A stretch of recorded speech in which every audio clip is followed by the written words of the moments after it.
Hello and welcome to the Celtic Way morning briefing. I'm Aidan Macdonald and today I'm joined by Ryan McGinlay. Ryan, how are you?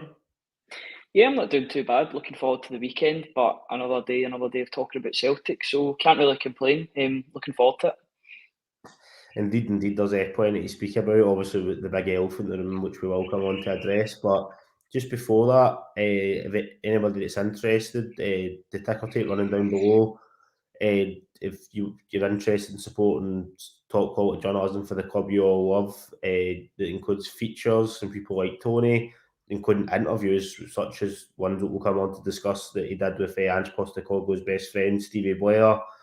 That's on the site today. You get videos from Ryan, tactical analysis from Alan, scouting pieces from Stuart Ross will be coming over the summer with the transfer window, which is always exciting. So to get yourself involved in that, if you haven't already, it's www.celticway.co.uk/subscribe. Now, Ryan, obviously the headline for this video, there's been a wee bit more added on to the speculation linking Ange with a move to Spurs. Obviously, the reports that kind of broke yesterday that we'll refer to are there was one in the Evening Standard which was saying that it's also a London-based newspaper saying that Spurs are ready to step up their interest in Postecoglou and he's very much the number one appointment that they want to make at the moment. And then there was also another report from the Independent which was saying that the similar thing in that Ange is the number one choice, but Spurs want to make an appointment in the next 10 to 14 days. And also that they're not going to approach Celtic before the Scottish Cup final because that's the full focus. So I guess just sort of kick us off. What are your kind of brief thoughts on those two reports and then the rumour in general? I know obviously we've discussed that a wee bit briefly. Tony and I did last week, and I'm sure you and Tony did over the last couple of days. But do you have any added thoughts based off the sort of latest news that's came out? Not to sound like the bearer of bad news or anything, but I feel like if that approach does come in, then I think it'll be a formality. I think he'll go.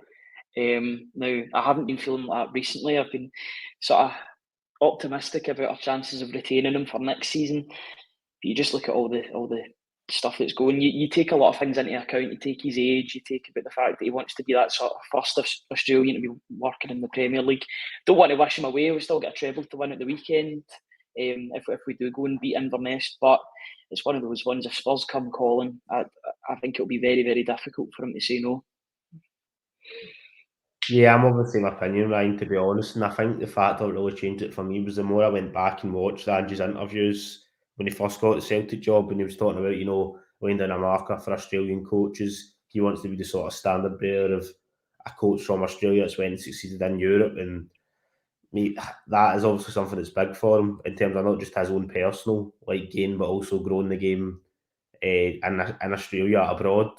And as soon as I started to look at that, I did sort of come around to the opinion of what you were saying there that if that approach does come in, then maybe it will be a bit difficult for him to turn it down. It's obviously, Tony and I touched on it, it is something that maybe need to wait a wee bit to think about until after the cup final. But like I say, it was something that we could not address with the sort of links that have been going about.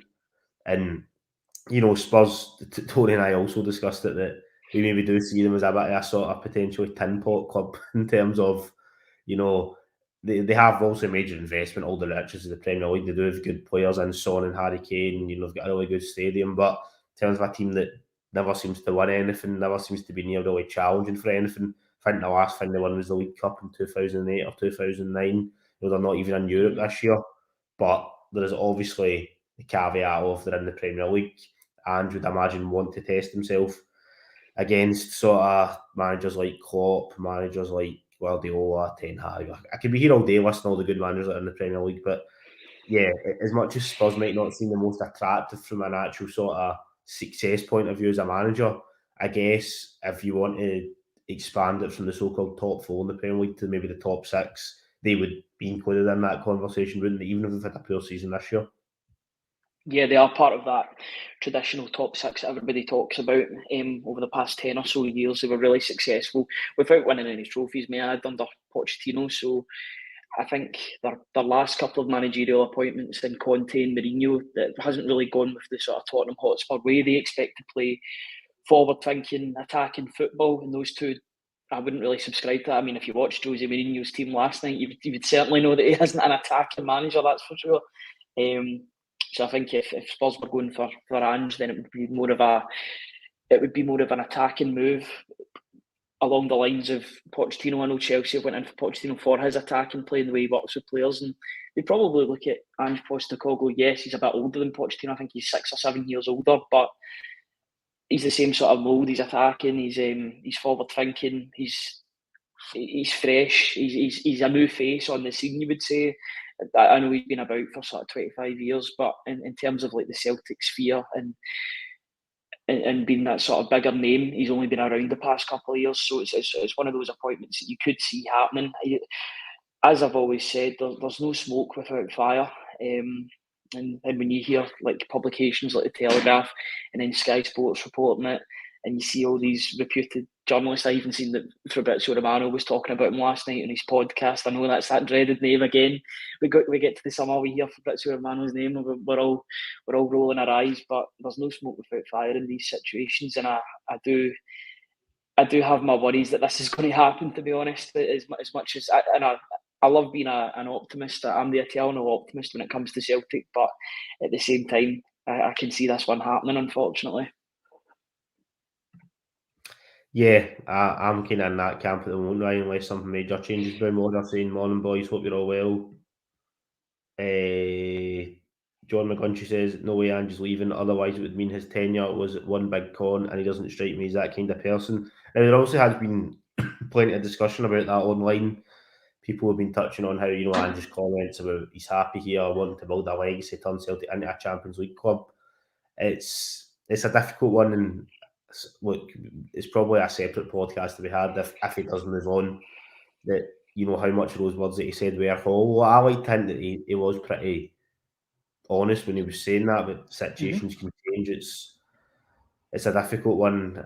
Yeah, it's just it is hard to talk about in a way, but and like I say, until it happens either way, that we get confirmation he signed a new deal at Celtic or he's moved on, it can be hard to add a lot of context. But somebody who we did think it was worth speaking to sort of maybe put a wee bit more context on the discussion was Ange's friend Stevie Boyer. He lives in Australia. He played with Ange at South Melbourne. The two have remained close friends. He's been over for games. I think Stevie was part of the famous group of which, after last season's semi-final, Andrews went to be going out for dinner with him. He ended up patching it basically because of how bad the result was. So yeah, they've obviously, it's somebody that he's close with. He met up with Ange recently when he was in the tour of Australia. So Tony spoke to him, basically just asking him about whether or not he thinks he would leave Celtic, and he's of the opinion that he wouldn't at this point. He's still got a lot to achieve. He doesn't think, in his words, he would turn his back on the fans, given the sort of strong relationship he's got with them. Stevie feels that Ange will want at least another crack at the Europa League, and that if he does that, then basically bigger jobs will come along next season. So I've put that in the chat right now. That's live on the website. It was an interview Tony recently conducted with him. It's quite interesting to get that sort of insight, Ryan, isn't it?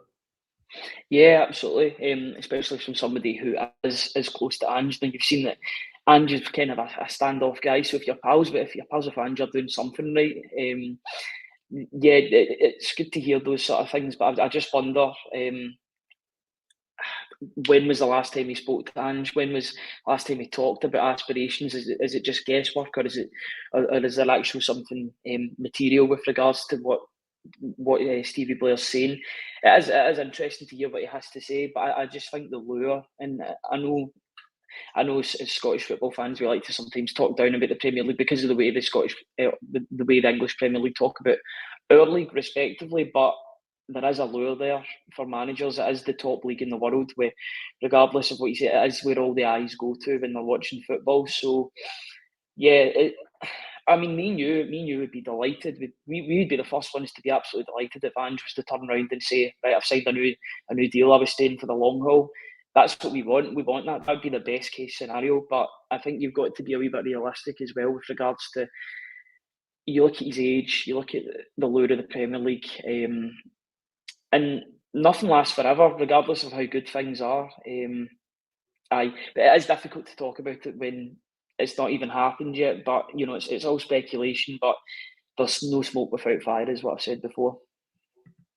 Guys are saying no way in no one's mind is Tottenham a fit for Ange, in his opinion. I think he is. we've obviously discussed this, Ryan, as well. I personally think nobody's really an ideal fit for Tottenham just because of the basket case, the way they run. I mean, the way Daniel Levy seems to conduct business, I've said it before, he signs off his statements just with his first name and that already strikes me a bit weird, to be honest. But I think anybody that watched the Spurs documentary was out a few years ago with, I think it was Pochettino for the first episode, then Mourinho for the rest of it, can see that it was a bit mental behind the scenes what was going on. And as much as maybe a lot of us aren't a biggest fan of Mourinho for obvious reasons, everything he kind of said in that documentary really turned out to be correct in terms of Spurs didn't have enough winners in the team. The way they were running the club was basically maybe not into the ground, but in a way that didn't breed success. And obviously that was a few years ago, but I can't help but think with the managers that went in since it haven't worked out, including Conte, who is undoubtedly a top coach. Is still a bit of a basket case behind the scenes. People are also touching on the fact that Harry Kane might be moving on. I know there's been links with him with Man U, so that could be one of the best players, or if not arguably the best player, definitely one of the top players probably in the world still moving on. That would definitely be a bit of a dent until in sort of Ange's plans, because you'd imagine he's the sort of player that you'd want to try and build a team around. But yeah, like I say, I know you kind of disagree with that, Ryan. You do think he'd be a sort of good fit. Yeah, I do. I think they're a team. They're a team that's kind of lost their identity, or they don't know what identity they're going for, because they'll go for one positive manager and then they'll replace him with two really negative defensive managers. That's a team without.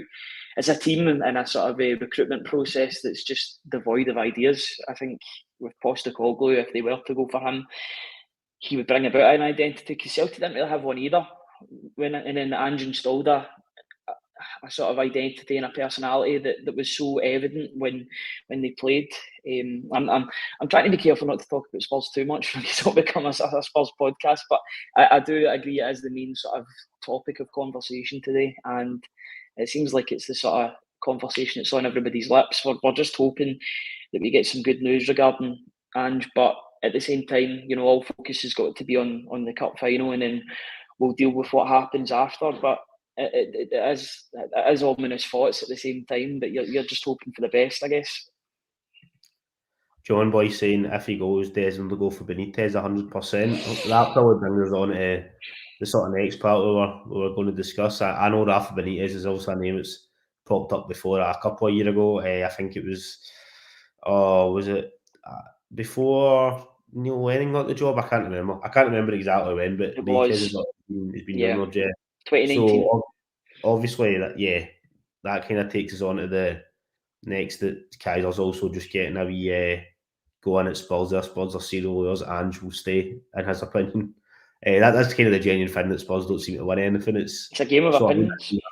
yeah, it's been a long running joke, hasn't it, for a long time, kind of online in terms of football fans. But yeah, it's one of those ones. Ange might view that as a team who can go in and potentially turn them into winners, but you've got to remember they got to a Champions League final 4 years ago, and they were so close to. I mean, they did run Leicester close. Now I know it was Leicester, and Leicester was kind of a shock Premier League win, but they did. I know they finished third that season, but they were second for the majority of it. They do have good players in their team. If it's not as if they'll be a team that's fighting relegation, I think they'll be at the top end of the table next season. So I think it's wrong to assume that it's not an attractive job. It is an attractive job. Look at their training ground, look at their stadium, look at where they play. They play in London. There is a lot of positives, and it's a team that's desperate for success, regardless of how much failure they've had over the past couple of years. Maybe they want to set that right now. Maybe they want to start afresh and get a sort of winning mentality in. It's one of those ones. But what I would say, if the manager was to go from Celtic, no manager is bigger than Celtic. Celtic moves on at the end of the day, and we bring somebody else in, whoever that may be. which brings us on to also a piece, Ryan, that you also did that's live on the website today. It was a newsletter yesterday, basically discussing why kind of Michael Nicholson in particular should be trusted to bring in a replacement if Andrews to move on, based off recent recruitment. We'd also probably include Mark Wall in that as well. I know he's sort of involved in first team player recruitment, but you'd have to imagine with his connections via the City group that he would be at least be putting some sort of ideas forward in that case. So yeah, Ryan did a piece yesterday discussing why obviously the Celtic board previously were rightly getting a lot of criticism from the fans. In recent times, the ship seems to have stayed a wee bit, obviously, under Michael Nicholson and the recruitment, and that's been really good. We don't know how much that was to do with Ange, obviously. I'd imagine he did play a big role but you like to hope there was at least some sort of structure that was helping identify players as well. And I don't know if you want to just speak about your piece, Ryan, and sort of just break down what it went into.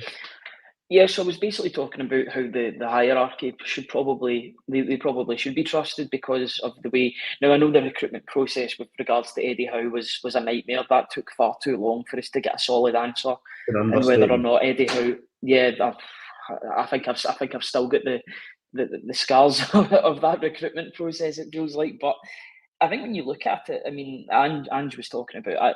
You don't know if I'm the second choice. I could have been the third, fourth, fifth choice, but you look at the calibre of the two managers that were identified, or the ones that we knew about. Now, I know there was other people mentioned, such as Roy Keane, etc. I don't know how far that one was to being materialised or sort of considered. But look at the job that Eddie Howe's done at Newcastle. I mean, I know he's been bankrolled by the Saudi Arabian takeover that they've had over the past couple of years, but you've still got to get a tune out of the players that come in. And they finished fourth in the Premier League this season, which was an incredible achievement considering a lot of their players they did sign from around clubs in England. So they've managed to have this conglomerate of English players that have done really well, such as Trippier, etc.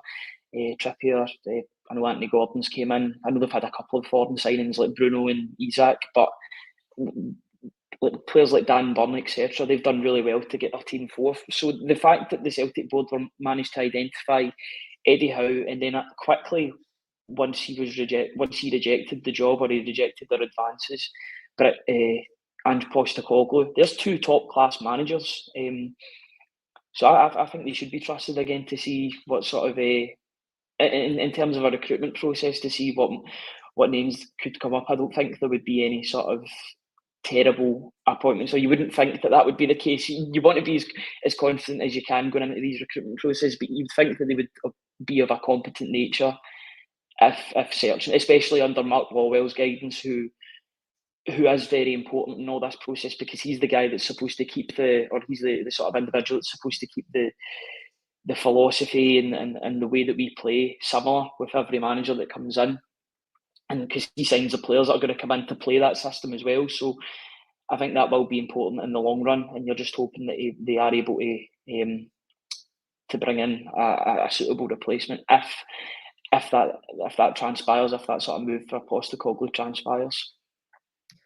Yeah, I mean, if it is going to turn out the way that Ange is leaving, I think everybody ideally would, after the cup final, want it to move quite quickly, and then Celtic move and get their own manager in quickly.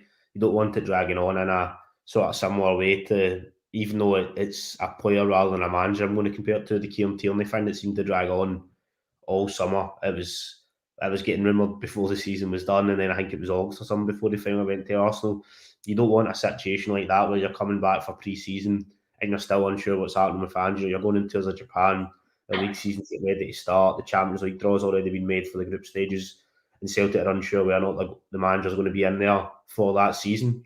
It's not a situation you want to be in, and I like to think that the board will avoid that because that would just be a disaster waiting to happen, in my opinion, if that's the case. Understand managers can go mid-season, but to be starting off a campaign worried that somebody maybe leaving the first 2 or 3 games wouldn't be acceptable, to be honest. So fingers crossed that isn't the case. But yeah, there's a lot of discussion in this sort of chat here about, say, Tierney got told because we got booted out of the Champions League. I'd imagine that's probably was a factor, to be fair.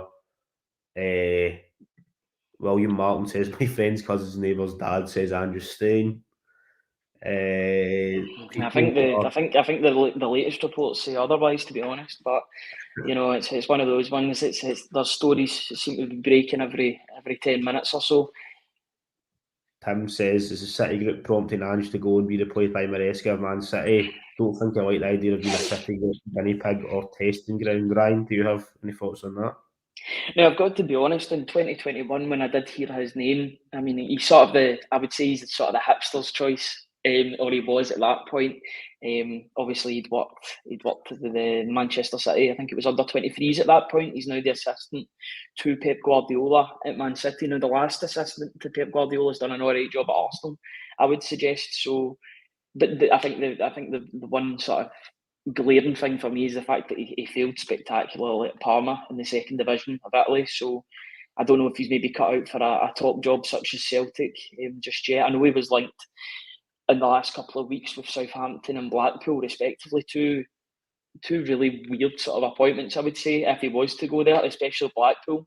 I don't see the sort of correlation with that with regards to style of play, but yeah, I think we need to go for. I think Celtic need a bigger name than that, unfortunately. The one thing that I would say is that Celtic is a far more attractive job than what it was 2 years ago in 2021. You've got to remember, Celtic were in a bit of a crisis 2 years ago, coming out of COVID. We'd lost the 10 in a row season. We had players that wanted to leave, that it was so evident that they wanted to leave. Look now, we're in the group stages of the Champions League. Financially, we're in a great place because the fans are back. They're back with selling out season tickets. There's not even a season ticket renewal extension, which is incredible. That shows you that the sales are good enough that they didn't need to push that through. So yeah, Celtic are in a really good place. We've got a good, strong team. We're going to be touring Asia, so that's a bigger market to be sort of expanding in. Celtic are in a really good place, and that should be appealing to managers that could potentially want to come here. Shouldn't need to sell Celtic. I don't think you need to sell Celtic. It's even less so now. I think the job is a very, very attractive place to be if you're looking for a job, basically.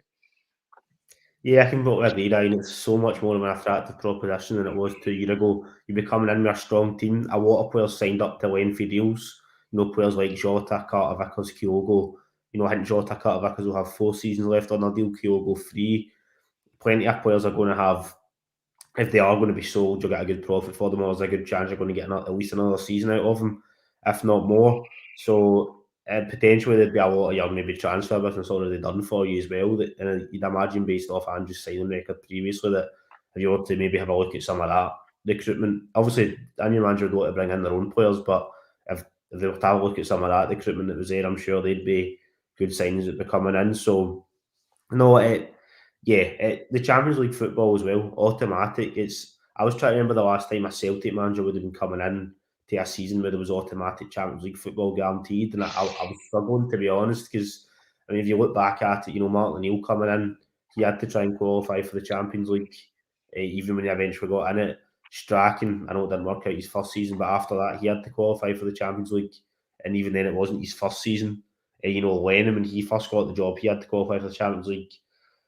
Mowbray, which you probably don't want to go into too much, but if I were using it in this example, somebody like him, Ronnie Dyer, I know it didn't work out for him in the Champions League. He had to do it. Rodgers had to do it as well. Ange had to do it Brendan last. Rodgers was up and down. Yeah, exactly. So I can't really think of the last manager that would have came into automatic Champions League football. I don't know if it would have been decades ago. So I could be off in that there, or maybe I'm missing somebody that's quite obvious, but somebody that would be coming in their first season, there'd be no qualifiers. That must be an attractive proposition to some people. Now, I know people might make the argument, there might only be 6 games, but with Celtic's recent record, obviously, but I think that must be a positive to some people that you're guaranteed those 6 Champions League games. There's not loads of clubs without, if Ange was to leave, there wouldn't be lots of clubs without managers around Europe that had that automatic Champions League qualification, would there be? No, it's a very attractive prospect for any manager that wanted to come in. And it's even if Ange was to stay, it's an attractive. He's in a really good position here where if he stays, he's in a good. Yeah, it's definitely an incentive for any manager to stay, especially with the season after. If we do qualify for the Champions League next year, we'll have 8 games instead of 6 because of the Swiss model that comes in. We'll play 4 games at home and 4 games away, so that's extra revenue and extra sort of exposure for the manager. So yeah, you've got to look at it in the present. It's an attractive prospect and an attractive job, but in the future it's going to be even more attractive, especially if Celtic can keep up their qualification. I'm not sure with regards to the coefficient of how strong they are in that position for automatic Champions League spaces after a couple of years, but they'll be there or thereabouts when you think about it. So it is a really attractive job. Obviously, you don't want to talk too much because he's not left yet, but the reports that are coming out, even in the past 15 minutes, Tottenham sound pretty confident that they're going to get their man. So I don't want to say I'm resigned to losing him, but at the same time, it's not looking too good in terms of keeping him here. But we've still got the weekend to go. We've still got that to look forward to, and we just got to enjoy it. Exactly. Edward saying Kyogo has separation anxiety and Ange leaves, so Ange's staying. Well, what if Ange goes then? Is Kyogo going as well then? Oh God, I know. Hopefully not, Ryan. says, John says, Ange's an old school manager with a modern idea and tactics. Would that translate to the English game and their prima donnas? I think Ange's tactics probably would translate relatively well to the Premier League ways, the assumption being that, without being disrespectful to the Celtics, they'd be able to obviously probably buy better players, which you'd imagine would improve the formation. I've seen a few people there talking about how obviously Celtic didn't do that great in the Champions League this season. Don't want to discuss that too much because Tony and I thought they kind of did that to death.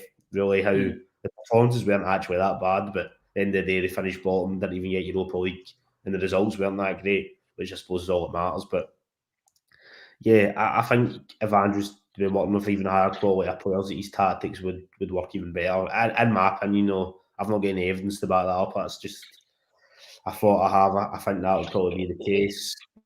Derek Crawford saying if he does go, I wish him well, as he gave us 2 good seasons with excellent football. But Daniel Levy is a nightmare to work for / with. Yeah. That's what we're referring to earlier. The Spurs documentary showed that, didn't it? It did, and I watched that actually fairly recently, so I've got a sort of, not a fond remembrance, but I can remember it clear in my head. The way he sat with the players at lunch, that is just so. It's actually unprofessional. The way how close he was. It was David Brent level stuff, to be honest. The way he was. It definitely was. It was. There's got to be that balance, but there's got to be a working relationship. You can't be pals with everybody. It's like sitting close to Harry Kane and stuff. It felt as if Kane had more influence on the team than the manager, which was terrible. It really shone a bad light on Spurs. It probably did Mourinho's ego a favour, to be honest, because it was basically the Mourinho show for the last 5-6 episodes. But it didn't paint Levy in a good light, and I don't think Ange would stand for that if he was to go down there. I think he would be very forthright that he was the boss, and if he didn't get his way, then it was his way or the highway, basically. Pretty much. Celtic. My I'm saying Conte Celtic. Could you imagine him in a Glasgow derby? Could you imagine him? That would cause trouble. We will be there. I think in terms of take Pep back indeed. Chris is saying if you want someone the same style as Ange, it has to be Kevin Muscat. I'm sure Ange will be saying to Celtic to go for Muscat. I don't know if I can see that just because of the Rangers connection. I know he didn't play that much for Rangers, but was he not kind of identified as somebody? I could be wrong here, but there's a lot before my time that basically couldn't be trusted to actually play in a Celtic Rangers game because they were worried that he was going to injure somebody. I felt like I read a story about when he was getting linked as a coach when Ange first came, and I could be wrong there, so somebody might connect me. But no, I remember the outcry when Kevin Muscat was getting talked about as being an assistant manager. Yeah, exactly. I just don't think I don't think the Celtic fans would stand for that. I think that'd be an even less. Regardless of how good a coach he might be, I agree. You just can't. You can't do that. I mean, I know Lee Johnson played for Hearts for a bit before being Hibs' manager, but it's a whole different lake of fish or kettle of fish with regards to Celtic and Rangers. So that just wouldn't wash with the Celtic fans. I don't think. I think that would be an even less. I think that'd be an even less popular appointment than if you were to bring Brendan Rodgers back. I'll be honest. Yeah, I would agree with that, Ryan. I think it wouldn't work. Like I say, regardless of his ability as a coach, I'm sure he's decent enough manager. Obviously won the J League with Yokohama the season that's not long finished, or last, well, it's kind of long finished now, last season. So I'm sure he's got coach. Yeah, I'm sure he's got a coaching ability, but I don't think that would work. It's bad enough, obviously, if it happens when it's a player, but even then, that player could then potentially be dropped and you don't see them for a bit, whereas the manager would be there all the time. I think he'd probably recognise that, and I'd like to think to God that he would recognise that as well. I can't see that happening, but I can understand, obviously, given the sort of recruitment that's been done from Japan, the fact he's Australian, the fact he's at Yokohama, it's probably a natural sort of argument to make, but I'd be very, very surprised. Like I say, I'd be more surprised if that was to happen than if Brendan Rodgers, etc., did come back. I don't know if that's worth touching on a wee bit, but what would your thoughts be on that, Ryan? I'd take him back. I'd take him back. Yeah, there's a lot of discussion. 8 trophies out of 8 when he was the Celtic manager. He won every single trophy that he could. Yes, I know things soured at the end, but I think it would suit both parties, to be honest, because his stocks went down a wee bit as well. So it's all just rumour and speculation at this point. But yeah, would he take that job? I think so. I think he probably would. To be fair, Kaiser just saying he'd take Fran Alonso to Muscat. I would agree with that. Lucky Voodoo, Ange in for one more season, then Harry Kuehl takes over. Didn't do it. His last club was Barnet, and he failed at I think Barnet. That will just not wash. I think Harry Kuehl himself probably recognise that, given that his next job after being unsuccessful at Barnet was a coaching role. Do you know what I mean? Yeah, but I think we'll probably maybe just leave it at that, Ryan, unless you've got anything else you want to touch on before we finish up. No, I think it's been a wee bit of a doom and gloom podcast, but it's just that just goes with the territory that we're covering at the moment. It's not positive news when your really, really successful manager is getting touted with a job down south away from Celtic. But at the same time, you've just got to look at the positive. Celtic are in a really, really good place. They're in a really, really attractive position going into next season. Got a big game at the weekend. I'm sure all the focus will be on that. And then once that game's over, whatever will be. And I'm sure the board, etc., will do their due diligence, regardless of what happens with this sort of approach that we think is going to happen. So, yeah, I mean, despite that news that's coming out, I think the Celtic are still in a really positive place, and we just keep on pushing forward, and we look forward to the weekend. I know we'll be talking about it more tomorrow, Tony and I, but yeah, still all smiles, still in a really good place. Yeah, tomorrow will definitely be more positive. Obviously, you and Tony will be on breaking down the cup final, and there'll be plenty of details there. Obviously, we'll be reacting to Ange's doing his press conference today. We'll have them up on the website, and there'll be a player one as well. So if anything new does get mentioned from his point of view, that'll get touched on tomorrow. Then also you and Tony will be back on Monday to break down what we'll hopefully be discussing an 8th domestic treble. So more positive days to come, but we felt we just had to touch on this today, given sort of the story has developed a wee bit. It wasn't just the same reports were cutting about. There was a wee bit more that came out, so that was always like to touch on it. But before we finish up, just anybody that's interested, the Ticker Takedown will always got all the info if you want to subscribe and support top quality football journalism covering Celtic. That includes features from people like Tony, already discussed, obviously, his big interview with Ange's best pal, Stevie Boyer, that's on the site. Also features some people like Ryan, obviously did the newsletter yesterday, videos, tactical analysis, scouting, which will be interesting going into the transfer window. So tickle it down the bottom to get the information. The website to visit to find out more is www.celticway.co.uk/subscribe. Well, Ryan, thanks very much for joining us. Thanks for having me, mate. Cheers, guys. And Ryan and Tony will be back tomorrow to preview the Scottish Cup final. Cheers.